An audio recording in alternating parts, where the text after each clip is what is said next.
Hello friends, I'm Michaela. Welcome to my YouTube channel called Todayenergy. It's a channel dedicated to astrology, astrological forecasts, as you already know, but also I want to share with you my other big passion, and that is tarot cards. I do professionally as well tarot readings, so this video will be a review of my newest addition to my tarot collection, and that is the Green Witch Tarot deck. The authors are Anne Moura, the author, and the artist is Kiri Leonard. I apologize if I mispronounce your names. If you would be interested in checking the Instagram of the artist, I will leave her Instagram link below. As well, below the video, I will leave a link to Amazon, where just by clicking on it, you can go directly to the page where you can purchase this beautiful tarot deck.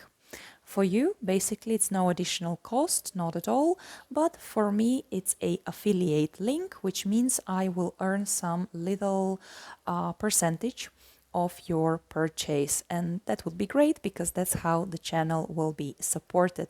Of course, I hope you will love these cards as much as I do. Now, this is the box of the cards. You can see it's pretty big, beautiful, sturdy. It opens this way. You can find the cards here, and on the top was the book. I would say that the book for these cards is very nice, and it's very important because these cards, the theme of them, I would say is the wheel of the year, is the Celtic history and mysteries and traditions. So it's kind of a, I would say, historical deck. It's very much, it has the vibe of elemental magic, very earthy. The energy for me is very gentle, soothing. It's not a tough truth deck, but you will see in a moment when we go one by one, checking the beautiful cards. But the author, Anne Moura, has named the cards in a little bit different way than the standard Rider-Waite-Smith deck. Yes, the deck is based on Rider-Waite-Smith tradition, but you can see here that the names, like, for example, the Fool is not called the Fool, but the Green Man. The Emperor is not the Emperor, but the Horned God. Nevertheless, you still have the numbers, but still several names are changed, as well as the name of the suit of swords. They are not called swords, but they are Atemis, little ceremonial knives. So once again, the topic and the visual art of this deck is all about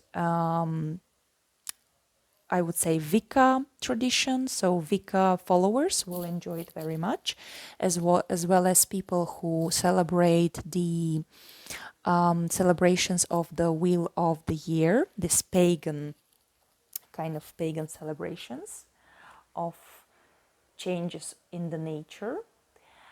And yeah, very much related to druids, to fairies, and to the Celts. So that is why I appreciate that every card is shown in the book. It is thoroughly described in depth what we can see, what is the character doing, what is the setting about. In every card there is included a plant, like a flower, a tree, a bush, a herb, which is enhancing the meaning of the card, as well as some animal. At the end of each card's description, you can find a comprised meaning, just shorter version of the meaning of the card, as well as its possible reversed meaning if you use those, and just a couple of prompt words that for beginners would be essential and easy to remember. You have always additional empty page where you can add some notes. You see how the elements are, of course, also divided with the basic significance of each suit. All right, so that's how the book looks like. At the end, we have a couple of spreads suggested by the author. Okay, so now let's look at these beautiful cards. I was so immediately attracted to them. And by the way, I record this video in 2022, while the cards were published, I believe, in 2015. The publishing house is still Llewellyn. Okay, so we start with the green man, that is the Fool. Then instead of the Magician, we have the Witch, very appropriately for the name of the deck, the Green Witch Tarot. The High Priestess. I think my favorite, one of the favorite cards in this deck for me, it's the Empress, which here is called the Earth Mother. I mean, she is just so beautiful, so abundant. Look at this cornucopia, the horn full with apples, with fruits, with just the abundance of the field as well. You can see the ducks and everything. And she is pregnant, of course, as the Empress should be. Then we have the Emperor, who is here the horned god.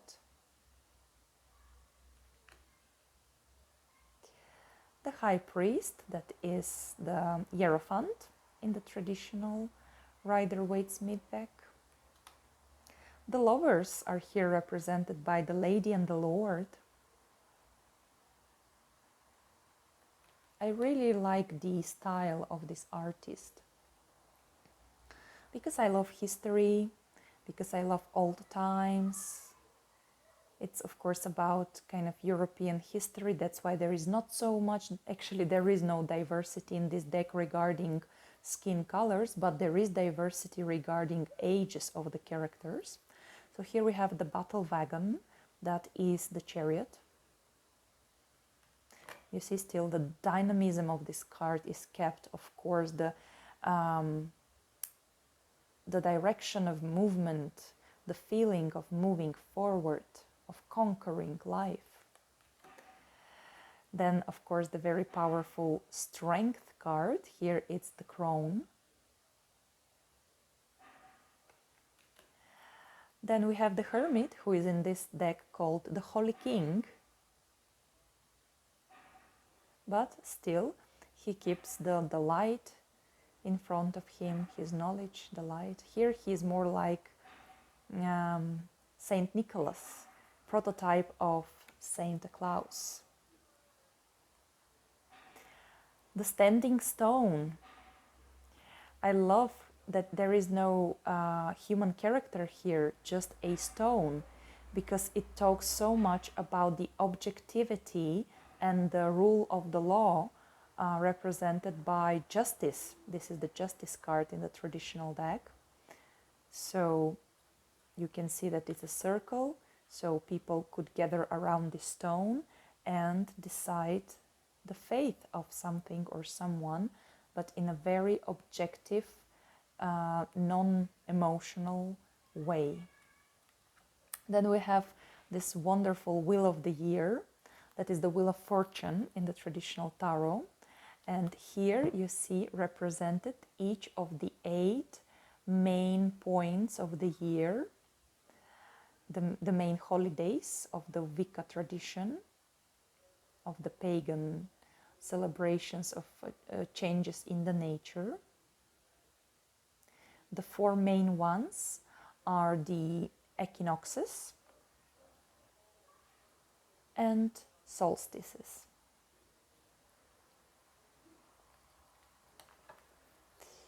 So then we continue with the Oak King, and that is of course the Hangman. The Lord of Shadows is the Death card here.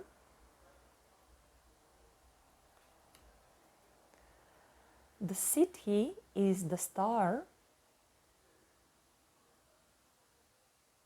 Actually, sorry, it's temperance. It's temperance. You see, even I can get confused with the changed names. Temperance. Then we have the devil.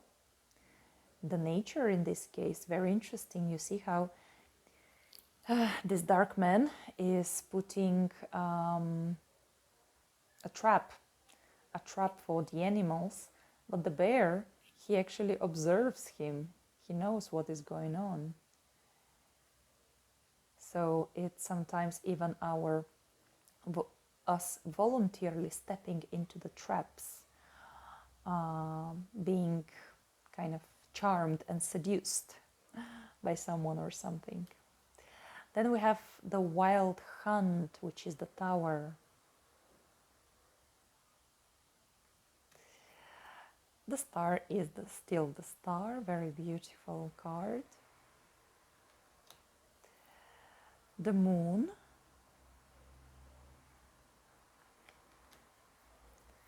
The sun, without people, but still, as usually, such a bright, jolly, beautiful card with the sunflowers. The harvest, very interesting interpretation of the judgment card, is the harvest. So, reaping what you have sown. And finally, the last major arcana is the world tree. Look at this gorgeous card. The world tree, which comes from so many different ancient world traditions. The tree that connects the different levels, different worlds, and also different time spaces as well.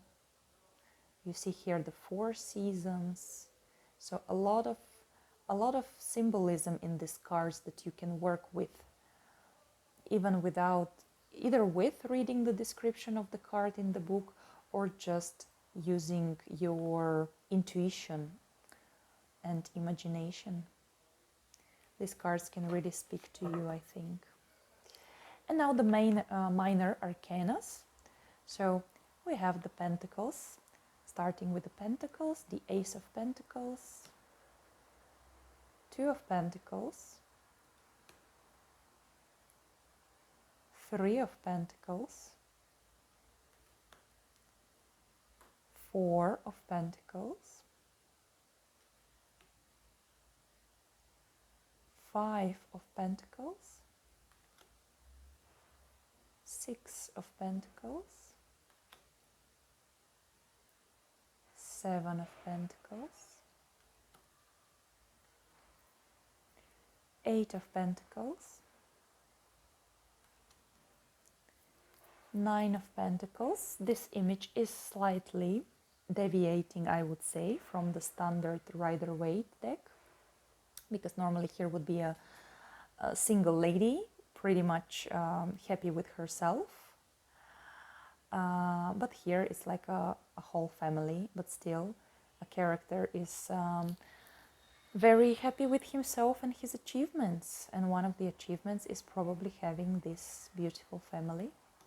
And then the 10 of Pentacles, which traditionally represents the generations, the family, the tradition.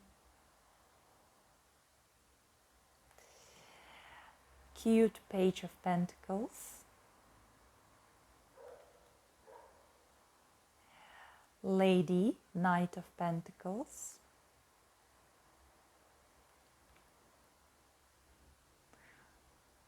Wise, Queen of Pentacles. And Abundant, King of Pentacles. I like that they're here represented as slightly elderly people. Then we continue with the Atemis, which is the suit of the swords, the air energy, and this is the Ace of Atemis. Then 2 of Atemis. Now here the meaning is unique for this deck, because it's not absolutely the same as the meaning of the 2 of Swords in the traditional Rider-Waite-Smith deck. Okay, So here it's up to us whether we will read it as the author suggests, as some external conflict, as a need to find a diplomatic solution, or once in your reading falls this card, you would still prefer to maybe read it as traditional Rider-Waite-Smith, meaning as more like internal analysis and introspection and being lost and entangled in your own mind. Same goes with the Three of Atemis, Three of Swords. The meaning is slightly different on this card, but the decision how to read it, of course, is purely on the reader. Then we have the Four of Atemis. 5 has very also interesting image and interpretation of this card. 6 of Atemis, or 6 of Swords traditionally. 7 of Atemis. Also here you can play with your instinct, imagination. How do you perceive the card? What does it tell you? Not so much the traditional image, nor the meaning. 8 of Atemis. 9. And really amazing 10 of Atemis. That's like the 10 of Swords. I like this card because it's not so brutally looking like the classical 10 of Swords with a dying man or the dead man with the 10 swords in his back. But here the witch is actually making some ritual to conclude something, to cut cords, to cut ties with someone or something. So the meaning is the same, a painful end. You have come to an end of something, and it's almost as a relief that the situation is ending. But in this case, the character, the girl, she has the solution, the decision made by herself. She wants to end this by making this magical ritual using mandragora. Mandragora, which I know this plant from Harry Potter books and movies. Right, then we have Page of Atemis, Knight of Atemis. Quite a cheerful Knight of Swords when you think about it, right? But again, here is you can perceive the urgency, the speed, the decisiveness of this card. Beautiful Queen of Atemis. And the King of Atemis.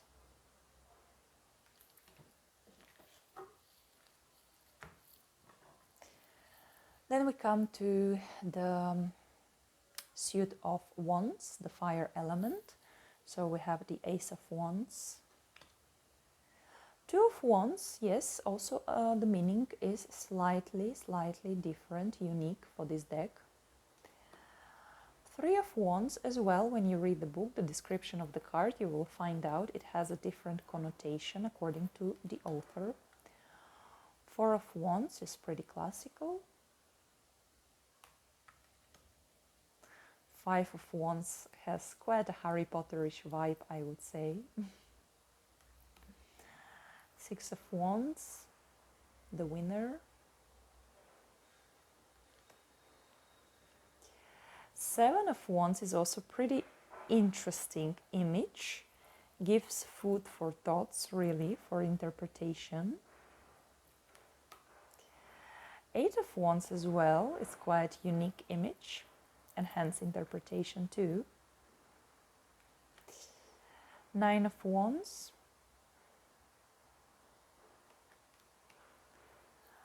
Ten of Wands. Super cute pages in this deck. Page of Wands. Knight of Wands, Queen of Wands, and King of Wands. And now we come to the last suit, the suit of Cups, talking about feelings and emotions. Of course, the beautiful Ace of Cups. Oh, here you see, sorry, here they're called chalices. Chalice or chalice? Two of chalices. Three of chalices. Four of chalices. Pretty expressive face, I would say here. Five of chalices. Six of chalices. Seven of chalices. Eight. Nine of chalices is very interesting. I wonder if that could be the portrait of the author, Anne Moura. But here we see like a very content, very happy with herself as well. Fortune teller. You know, this card is also called the card of wishes fulfilled. So hopefully. Then the beautiful fruition of the minor arcana of chalices, the 10 of chalices. We have the page, the knight, the queen, and the king of chalices on his feast. And here the bee you can see, and some sort of flowers, as of course on every card. Here is the crab, you see, and probably the flowers are significant on her head. So my dear friends, that was the Green Witch Tarot, a beautiful, earthy, gentle, very wise deck connected to elemental magic, really, kind of a traditional pagan witchcraft, and I would say some Celtic lore, Celtic traditions, Celtic legends and vibe, as well as, of course, the spirits, the deities, the beliefs related to the pagan world and nowadays the Wicca tradition. Let me know in the comments, do you work with this deck? Do you like it? For me, it's one of my favorites, really. See you soon in the next video.